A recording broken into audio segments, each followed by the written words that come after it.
So you want to grow a team.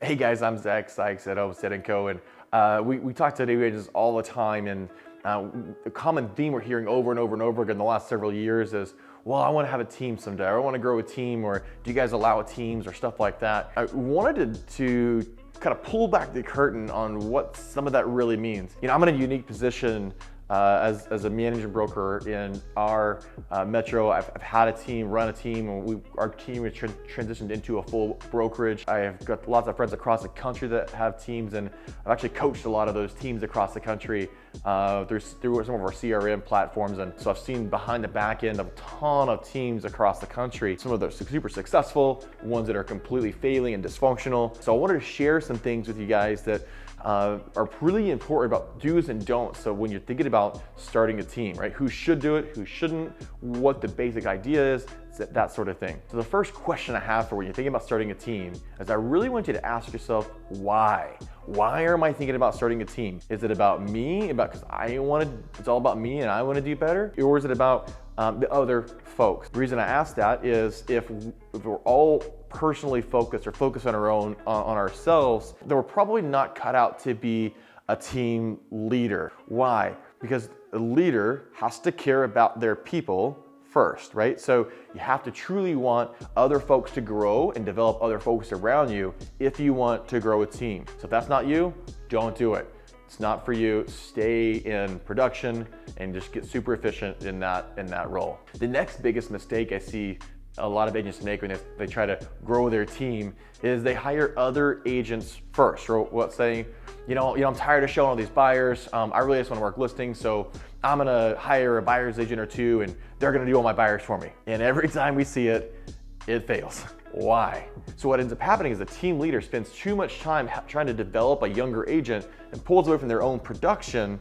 And so the numbers just never end up making sense, and usually the team lead or the lead agent ends up losing a lot of money in production over the course of the time when they've started the team building process with hiring agents first. We highly recommend hiring an assistant first. Once we've maxed out our production with a solo agent and an assistant, then we can start thinking about bringing on team members, that sort of thing. So everybody's heard about, you know, these big real estate teams and that sort of thing.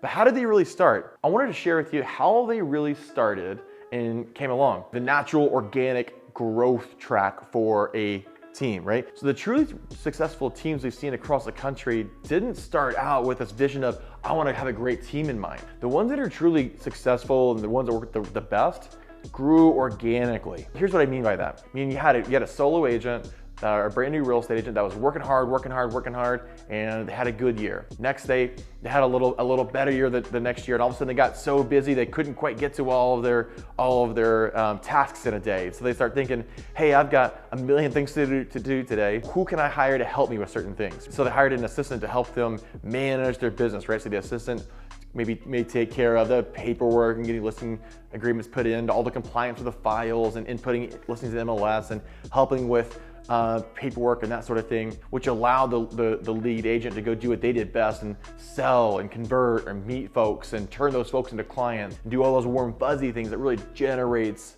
the business. And so they started with that assistant, right? So they're working, and things are getting better. Maybe 6 months later, or 2 years later, whatever the time is, and all of a sudden that agent and assistant are maxed out again. And now that assistant's job becomes 2 jobs, right? Because now the agent has learned how to focus on listings, and listings bring in more deals and they can do more listings. So now we've got 2 roles. We have a listing coordinator or in a marketing coordinator, and then we have the transaction coordinator. So that assistant job splits into 2 roles. So now we know the biggest time suck for that agent next is the showings. And so they've got a couple young agents around the office that didn't have much business yet, and they're hungry.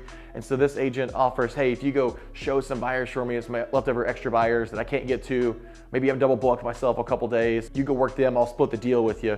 And all of a sudden, now they've done it over and over again, a couple times here and there. Now all of a sudden, they're keeping the agent busy full time and oh look, now we've accidentally hired a buyer's agent when we needed one. We had extra overflow transactions. And guys, when those buyer's agents are hired that way with an easy handoff that is a good solid deal, it's so much easier for the new agent, the buyer's agent, to get started without putting an immense load on that lead agent, right? Because they didn't have to teach them how to convert, how to go haunt, how to do all those different things, whereas an easier transaction for them. And so it was able to convert a little easier, shorten the learning curve there a little bit, or they didn't have to learn so much at once. So if you're thinking about growing a team, what I want to ask you to think about first is, hey, am I doing that for the right reasons? Do I do it because I'm caring about people and I want to help as many clients as I can and help as many other people on my staff, in my team, in my group, and make them better? And if I do, great.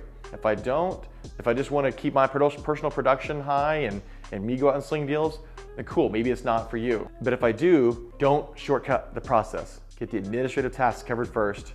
Then we start bringing on additional agents to help, right? Because what are those most important skills? It's the talking to folks, the generating business, and the conversion, right? We can't give that away yet. Let's delegate the easier things to delegate first.